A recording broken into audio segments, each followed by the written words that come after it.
Yeah, so I figure we should all introduce ourselves. I will go first. My name is Kellie Doherty. I'm a queer science fiction and fantasy author who lives in Alaska. So it's early in the morning here, but I'm totally ready to be on the panel, I swear. I've written 4 books thus far, and my most recent release is called Curling Vines and Crimson Trades. They come out through Desert Paw Press, which is a independent publisher in California, Lower 48. Nice. Do we want to go clockwise or counterclockwise? Well, we all have different people on the screen, so why don't you We do, yeah. Okay. Oh dear, that makes it more interesting. All right, I'll go next if that's okay. So I'm Olivia Wiley. You'll see my pen name that I share with No Near Amicidia on the screen. That's O.E. Tierman. I am a jack of all trades and master of none. Under my own name, I write illustrated nonfiction ethnobotany, which is the intersection between the stories humans tell and the evolution of plants. And under this pen name, I write a hopeful queer cyberpunk series called Aces High, Jokers Wild, and get to write a lot of kick-ass queer women in that series, which is why I decided to be on here. So yeah, that's me. I live in Colorado, where we are currently at the will you just snow already stage of a winter storm warning. So I am just north of you in Cheyenne, Wyoming. Oh, so you're at the exact same stage of just do it already. The snow. You're telling me we're gonna get 3 to 5 feet, so just snow, right? Oh my goodness, we just got 2 feet yesterday in Alaska. Oh, oh boy. Yeah, so I write a lot about the climate and how it's going to change in Colorado and how agriculture and plants will have to adapt to that over time, because these late snows with 70 degrees in February are, let's say, interesting for anybody working with horticulture or agriculture. So without further ado, next person in line. I'll go next because I'm so close to you, literally and figuratively. Awesome. So I am Adrian J Smith. I have been publishing since 2013, and I publish widely in many, many genres, but I have a specific love for urban fantasy and paranormal. I have written one sci-fi that I co-wrote with an author. It's an erotic sci-fi, which is also outside of my norm since I tend to like plot over erotic sex stuff. Cue the blushing. All right. Nice. My current ongoing series is called the Quarter Life series, and it's about a 1/4 vampire and an ancient witch who go on a lot of adventures. But like I said, I write all over the genres from police procedurals to contemporary romance, but everything is within the women loving women genre. And I love women. And so, which would be why I write all about them, so I can fantasize about them all day. Awesome. So my name is Melodie Romeo, and I write under the pen name Edale Lane. I have 4 titles under that name: Heart of Sherwood and the Nightflyer trilogy. And I also write under my regular name as well, but it's more, the Melodie Romeo stuff is more horror fiction, kind of scary, dark stuff. And the Edale Lane things are lesbian romance, action adventure, anything historical fiction, historical fantasy, and pretty much you're going to have a happy ending with the Edale Lane titles. Okay. Me? I'm Antonia Aquilante. I'm a demisexual author of fantasy romance. I have 10 books out now in 2 series. One is still ongoing. The other I've said is finished, but honestly might not be because nothing is ever finished. my world, True, man. characters, and they want books, and then you just have to write them, and Yeah, they grab you by the throat and say, do the thing. Yes. So that, is probably not finished either. There's a character who wants a story, and she's gonna get one. I just have to figure out what it is. So those, all of those are out through 9 Star Press.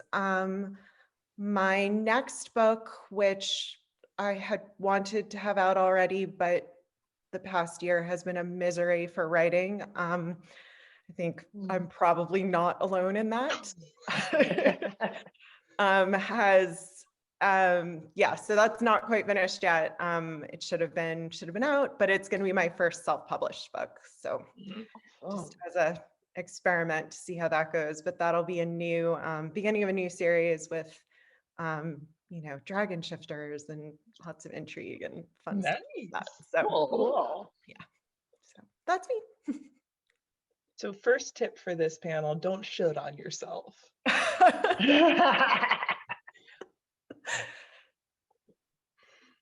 True. It's a good tip. It is a good tip. You gotta be your own best cheerleader. Come on now. Yeah, it sounds like it's gonna be awesome when it's ready. Yeah. Thank you. Hopefully it should. Well, I think so. So we'll see how it goes. And no, you are definitely not alone. There were days where it's like, I'm writing a fairly dystopian world, and there were definitely days where it's like, okay, damn it, reality, stop stealing the plots. It's not fun to write this when it's happening. Yeah. Wait, I had the opposite reaction. I'm writing a fantasy series right now, and going into that world for me was such a great escape because I didn't have to care about what is happening in the real world. I could just talk about dragons and sword fighting, and it was great. Yeah. And that's how I was with my illustrated work. I dove into that, and I was just like, I'm going to hide here with the pretty pictures. Yeah, exactly. When the world doesn't suck anymore. Well, just so that everybody has some perspective, as a writer of historical fiction, I can tell you this is not the first time nor the last that horrible things happen to people. I hear you. I hear you. I will say I drew a lot of strength. I'm Irish Menominee, and so I drew a lot of strength from looking at my family history and going, okay, we got through all that. We can do this. Yeah. All right, who has the first question? Questions. Okay. Well, I can ask mine. Yeah, go for it. Go for it. So question number 1, official question of the panel, super exciting. Who is your current favorite queer female protagonist that you've read and also that you've written? Take it away, anybody. So I don't have to go first. On my screen, I'm next to you, so I'll go. I have a couple of favorites. And for different reasons. So the first one I'm going to name is one of the first bisexual characters I ever saw, which was Theo from The Haunting. Now that movie has other issues with it, but it is close to my heart. And that moment where Theo just casually drops in, my boyfriend and my girlfriend, I'd love it if we all lived together, but they hate each other. At that moment where it's like a polybisexual woman is just casually saying, yeah, my boyfriend and my girlfriend don't get along, this pisses me off. And then it wasn't stressed, it wasn't mentioned again. I loved that because it made it clear that a polybisexual woman can just be fighting ghosts and kicking ass, and her personal life is out there, but it's not a big deal. That was a huge moment for me. And Theo is she's played by an amazing actress, and she is amazing in herself. The other character I really love is Madrone from The Fifth Sacred Thing, who is, again, casually bisexual, and she's from a culture where it's just not an issue. It's not mentioned. And in fact, when a character from a repressive culture calls her on it, she's like, what's your problem? Is something wrong with you? And the sheer unquestioned confidence of Madrone's sexuality is beautiful to me, because then she can go on being a kick-ass, amazing supporter of her community, a healer, a fighter, and there's no angst about her sexuality. It just is. And I loved that. So as for who I write, I have, I have one more lady I'd like to mention. Madame Le Fou from the Parasol Protectorate series by Gail Carricker. Inventor, lady drop dead gorgeous, who prefers the male fashions and prefers the ladies. And if anyone questions her about it, she'll blow your head off. So I just love her sheer in your face, are you going to call me? I am dressed at the peak of fashion.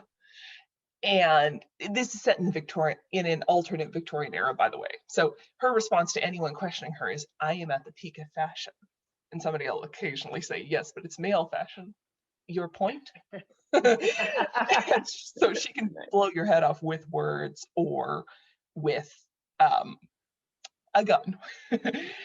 So I don't want to take up too much time, and I've already talked a lot, so I will move this on. Who's next? Adrian, why don't you go? Sure. So I took this to very narrow it in onto queer fiction. And the character I always keep coming back to is Riley Parra from John Cannon's series, the Riley Parra series. And she's a very complicated character who has a whole lot of life under her. And you just get tidbits here and there, which I absolutely love. But she's a very strong character who's willing to risk a lot in order to get what she wants. And I've always connected with that. And I haven't read it like in probably 10 years. And I still come back to it all the time because I love that character. So probably my current favorite. It's going to take a while for somebody else to top her. And that you've written? Oh, that I've written? It is not in the sci-fi fantasy realm of the books that I've written. It would be my Detective Grace Halling series. She is me in a nutshell, and it's awful. And I hate writing her sometimes because I'm like, why are you doing this? And then I'm like, I know exactly why you're doing it. And it's still stupid, but you're still going to do it. I have a little neurodivergent character who's like that, where it's like, oh, honey, you're going to do that, aren't you? Crap. Okay.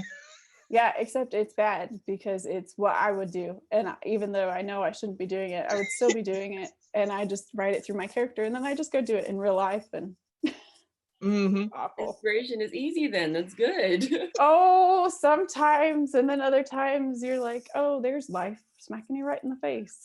Yeah, it's like I'm called out, and I'm called out by myself. Yes, No. it's awful. Yeah. Growth. It's self-growth. We're fine.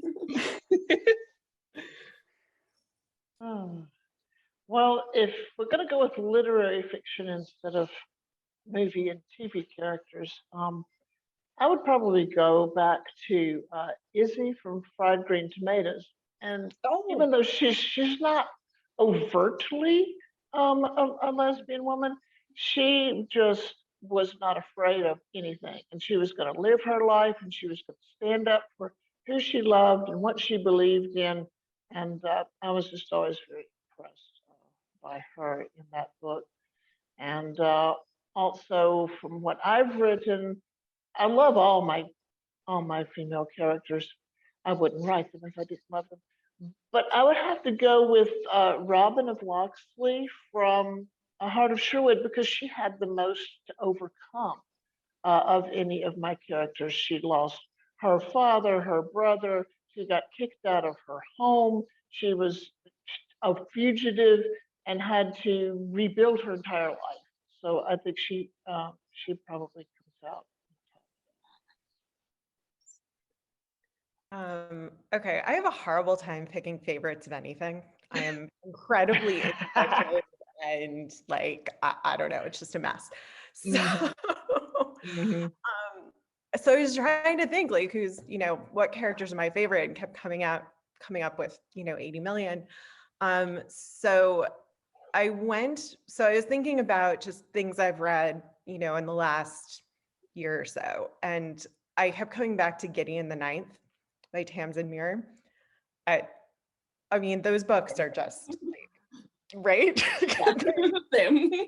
Yeah, they're you can't even, the person who recommended them to me was like, oh, lesbian necromancers in space, which yeah, absolutely.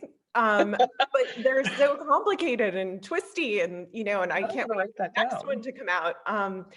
But Gideon is great. I mean, she is,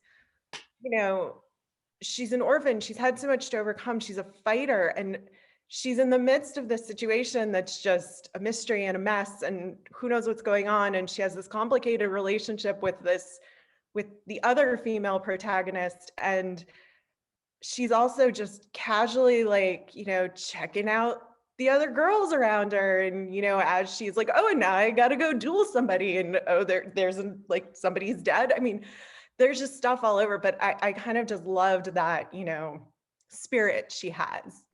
And just, so yeah, I kept coming back to that because she's great. And those books are fantastic. If you haven't read them yet, go read them. But then you'll join us in, waiting anxiously for book 3 to figure out what happens.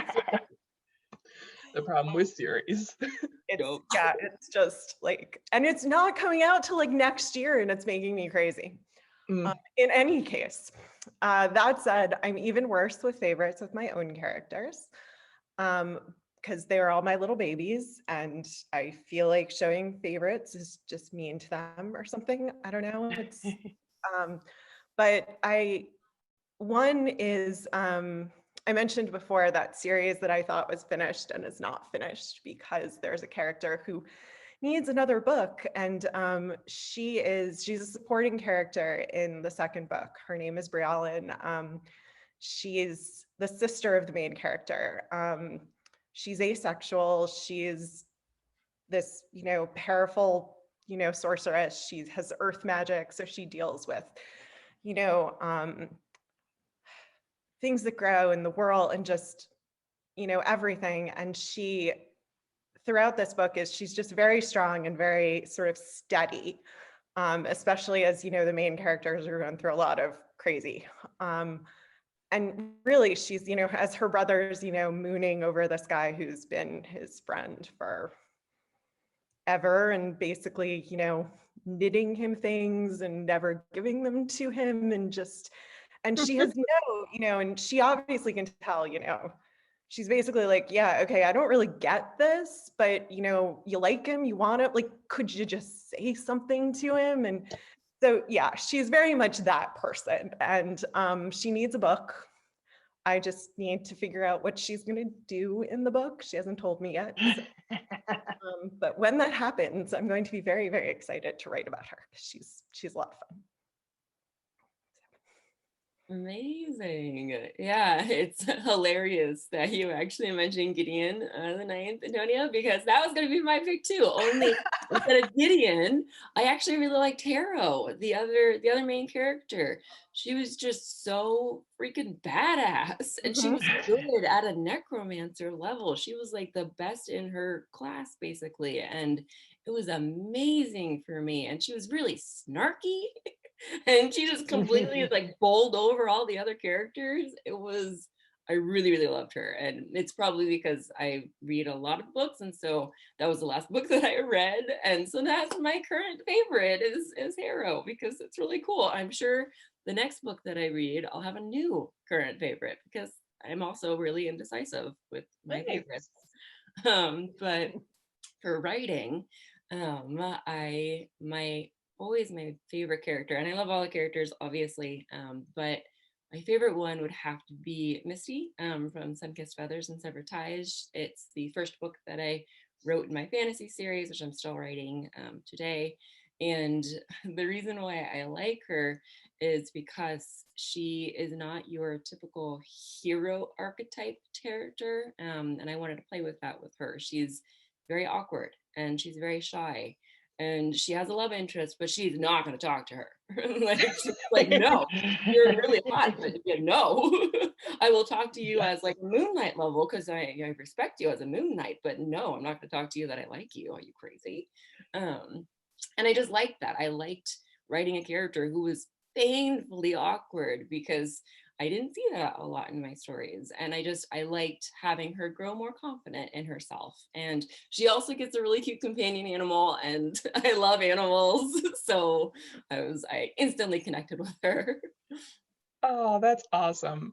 So if it's not a problem, I wanted to make sure that I didn't take up all the talking time, but I'll come back to the characters that I write that I'm proud of, if that's okay.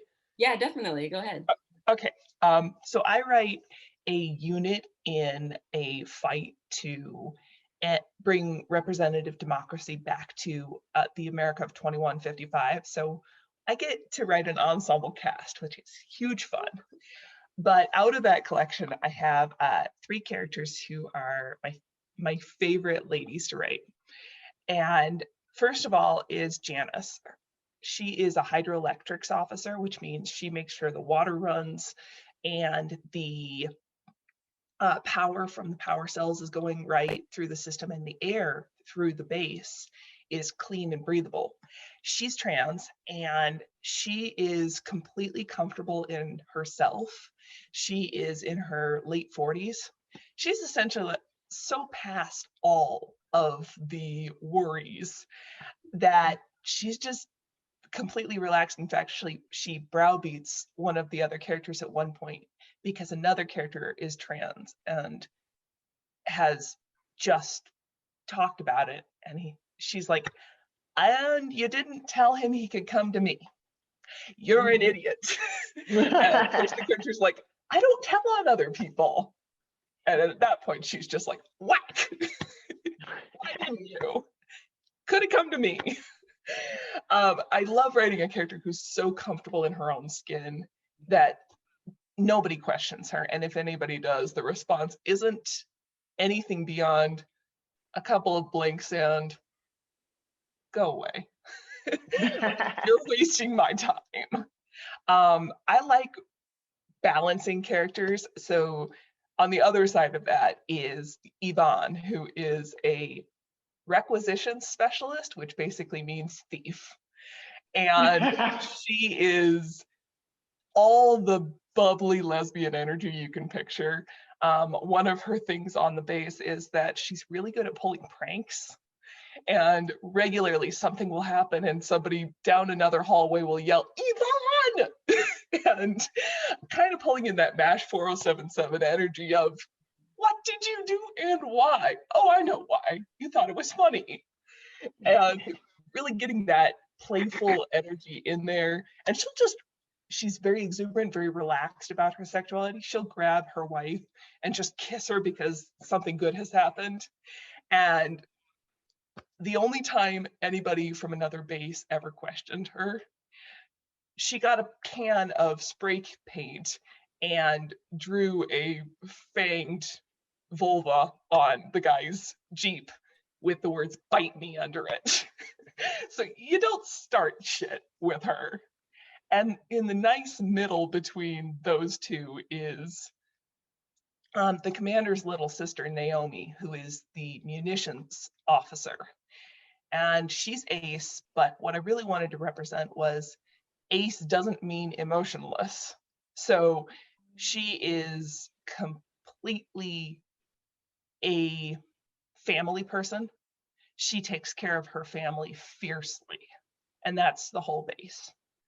And she has a really deep love for her big brother, and also will call him out on his shit on a regular basis, along the lines of, yeah, you can lie to everybody else, but I see right through you. And it's great having a character who has a position of authority and then behind closed doors will relax And essentially, Naomi's job is to go to her brother Aiden behind closed doors and go, now tell me the truth. Now tell me what's really going on.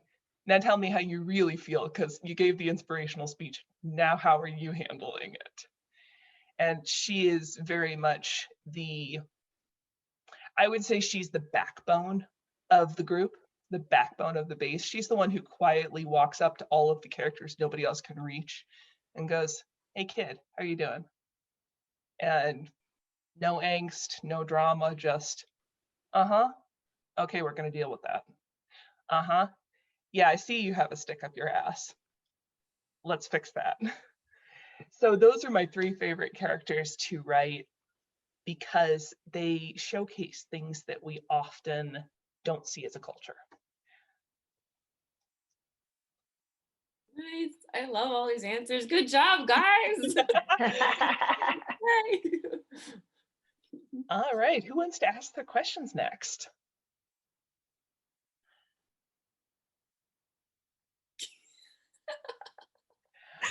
Why don't you ask your question? Yeah, I'll go for it. So I am going to ask a formative question, and it's 3 questions wrapped up in 2. And my questions are, what was the first female figure you saw that shaped your concept of how stories about women could be told? And was that an empowering lesson or a disempowering lesson? And did you have to unlearn it later?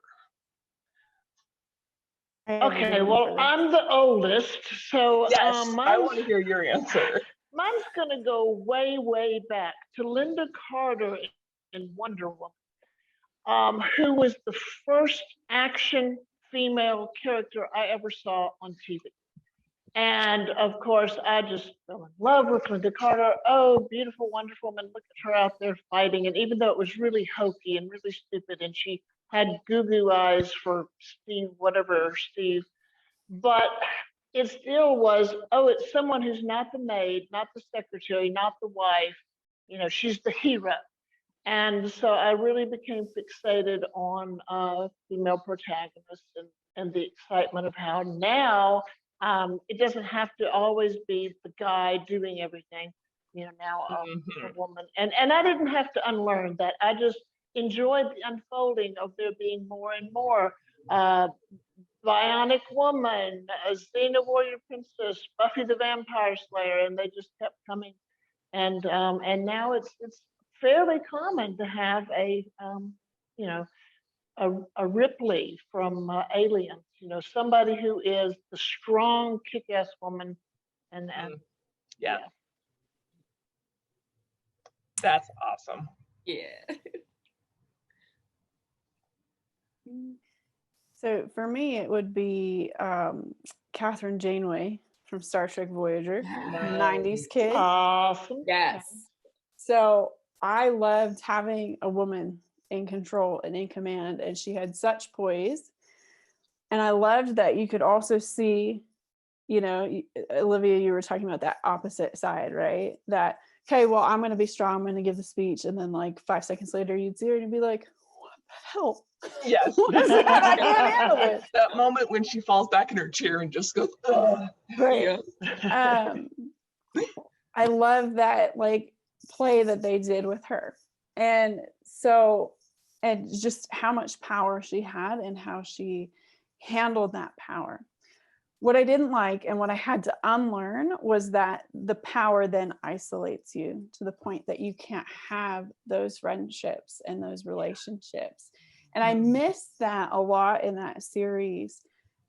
Whereas in like Next Gen and DS9, they were able to have those relationships with the people underneath them. But her, particularly, I think because she was a woman, she could not have those. And so that's the one lesson that I've had to kind of unlearn, but I still see it happening all the time in media and in books. And so when I write and I create, I try to also undo a lot of that at the same time. That's awesome. Antonia, you want to go? Sure. I don't know. When I was thinking about this, and I was kind of back and forth between, all over the place between, books and movies and TV, and because I mean, from, if I'm thinking movies, from the time I was a kid, it was Princess Leia. She was, and I loved it. It was great. She was kick-ass, and she could save herself, and she was also, a diplomat, a senator, a princess. She could, and do anything, right? I mean, she was, and still have like crazy pretty hair and dresses and what, because I was a girly girl, and I wanted to be the person who could, sword fight and save the world and whatever, but I also wanted to wear a pretty dress and have long hair and put on lipstick, and that was, and I still do.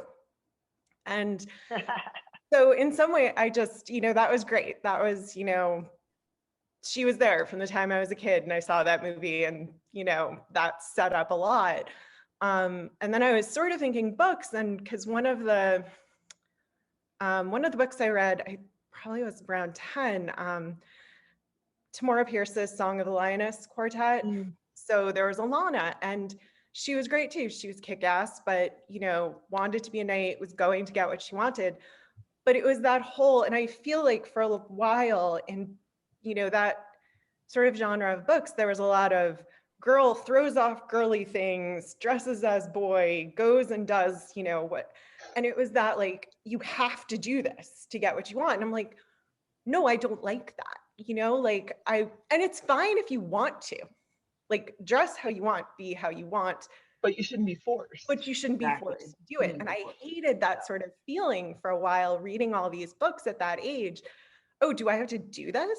I don't want to do this. Like, I want to be me. And me, yes, included, I want to flounce around in pretty dresses and, do whatever. And so in some ways, it took me a little while to get back to the point of, oh no, I don't have to do this if I don't want to do this. So yeah, so many of the characters I write now, can get, it's that idea of you be who you want, you dress who you want, how the way you want. And so, yeah, I have totally characters who are absolutely super girly and will, kick your ass while wearing a gorgeous gown and, pretty sparkly things. And, I have characters who don't like those things, but it was sort of, seeing that and getting back to a point where, relearning, oh yeah, no, this is a choice. Like, you get to have that choice. And, wanting to see that in, the female characters I read and write. Oh, that's amazing. Oh my Yeah, goodness. I love the idea of having choice. I love everything you just said. Like, really, seriously, great job. I also really love how a lot of us are connecting with the whole strong, badass type architect character, because that's also me too. When the first queer series I read was the Kalino series by Jane Fletcher. It's back in 2005, I think it was. And one of the characters from the Temple of Landfall, Kim, she was badass. She was a ranger, and she was really good at her job, and she protected the other heroine, and she was courageous and just hella amazing. But then she's also lesbian, and she also fell in love, and that kind of strong, confident, can kick ass character really spoke to me, because before then women had been like damsel in distress and needing saving, and I'm like, hell no, we can save ourselves. Exactly. And so that sparked me into writing that type of archetype, that kind of strong female character archetype. And I love that. I love doing that, because hell yeah, we can protect ourselves. But my favorite character is Misty, because I had to kind of unlearn that archetype just a little bit, because we don't necessarily have to be badass to be the hero. I mean, with Misty's awkward. She's really shy. She's like not a hero type. She's bad at her job. I mean, she's not a good Moon Knight. But I foil that against Dilori, who's her love interest. So Misty's bisexual, Dilori is lesbian, and Dilori freaking amazing at her job. She's like the best Moon Knight ever. She can kill anybody in a blink of an eye. And that character, that badass character, is the archetype that I was trying to go against with Misty, because Misty's just so shy and awkward. And I had to kind of, I still love that strong female kind of character type, but I had to unlearn it just a little bit because I wanted to also speak to like the shy people and like the awkward people and the people who might not be great at what they do, but will learn to be good at what they do. Yeah. Because it isn't just like one, you know, one type of character, one, you know, I have the book I'm sort of planning out and writing kind of beginning while I try to finish this other one. One of the, you know, one of the main characters, she's very quiet and she's strong, but she's grown up in an environment that kind of like, you know, with a father who's pretty emotionally abusive, and she's sort of pulled in, but there's this core of strength, but she's much, much quieter.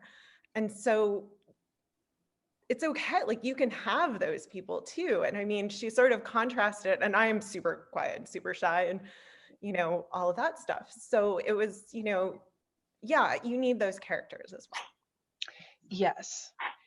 And so my answer is, I had a kind of schizophrenic experience with stories as a kid, and it was really Whoopi Goldberg who pulled it all together.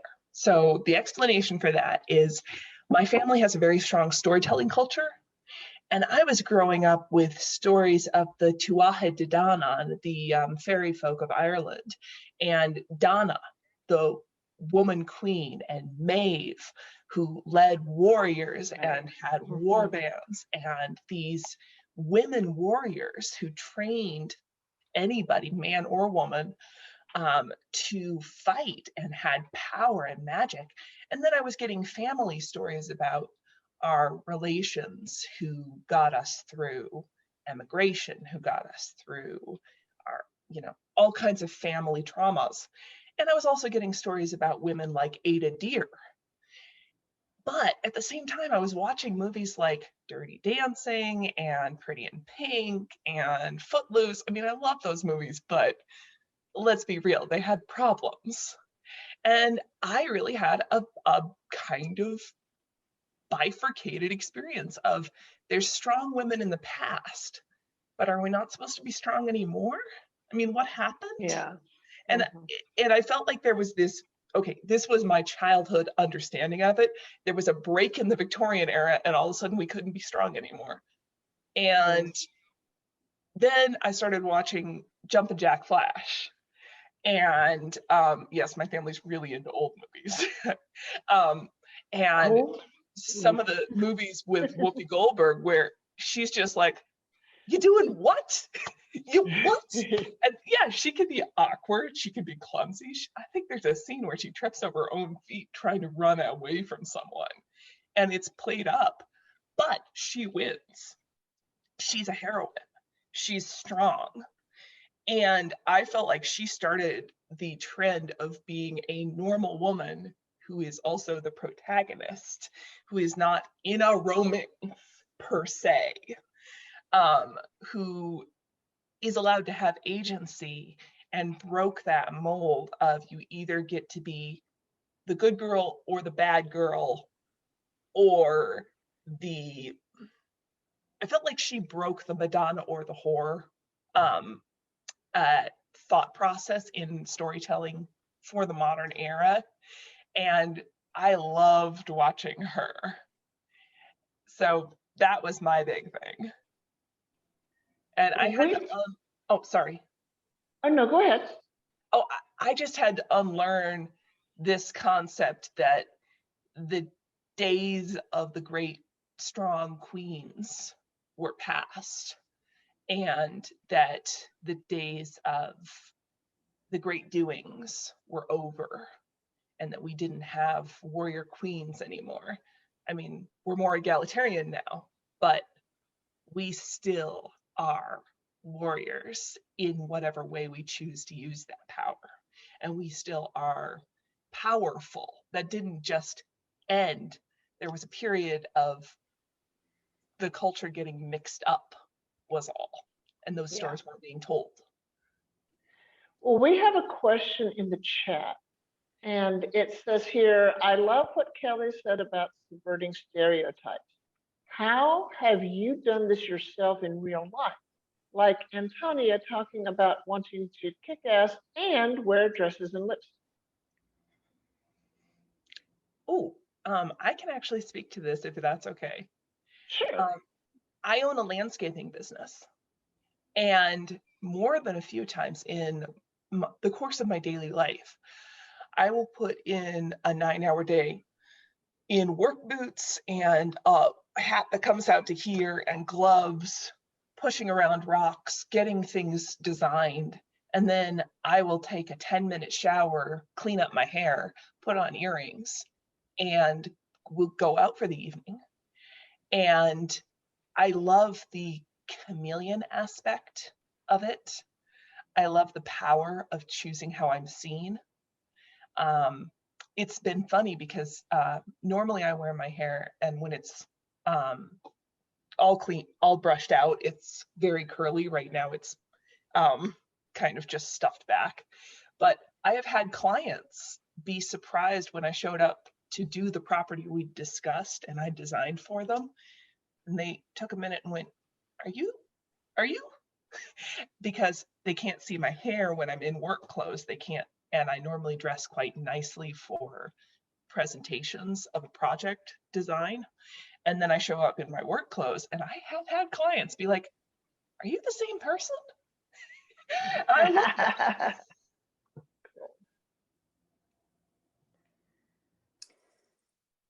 I can probably answer this a little bit too. I work in a very male-dominated field.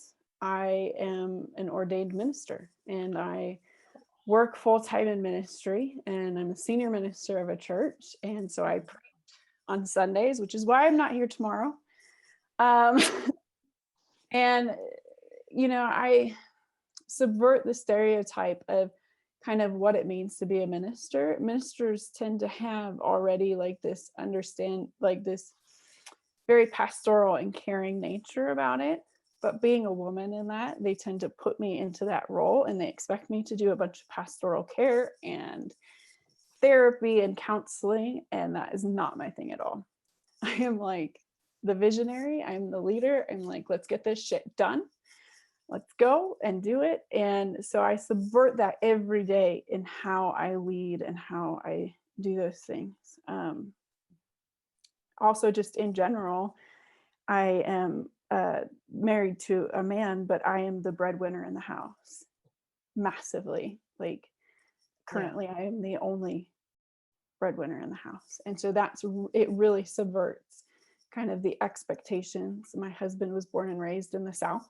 And so it really flips with that a lot in terms of real life. In terms of like dress and whatnot, like, no, I don't. Like, this is as dressed up as you'll ever see me.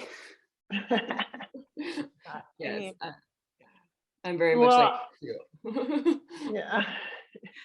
I mean, for me, it's always, well, yeah, like I've said, it's dresses and lipstick and super high heels and, you know, everything. I don't anymore, but I used to practice law.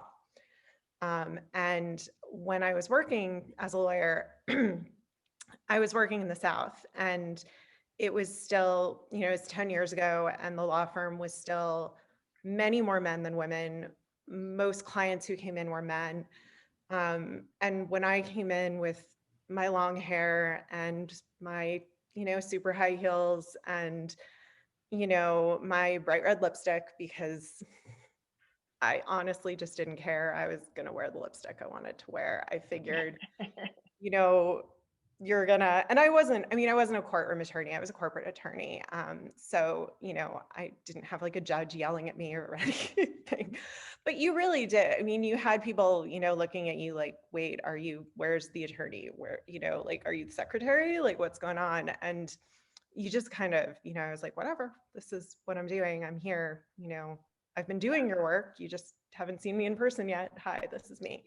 So yeah, I mean, you know, it's sort of subverting those ideas that people have, or, you know, how society thinks we should be. Yeah. So yeah, exactly. real quick, we've got the 5-minute warning and we've got one other question. We have 2 other questions, actually. questions, But yeah. there's one that I think we all ask ourselves every day, and I kind of want us all to answer that, is how do you balance your writing life and your day job? How do you balance life? Yeah, I can answer it. Well, it's kind of like juggling too many eggs and one always lands on your head. Yeah.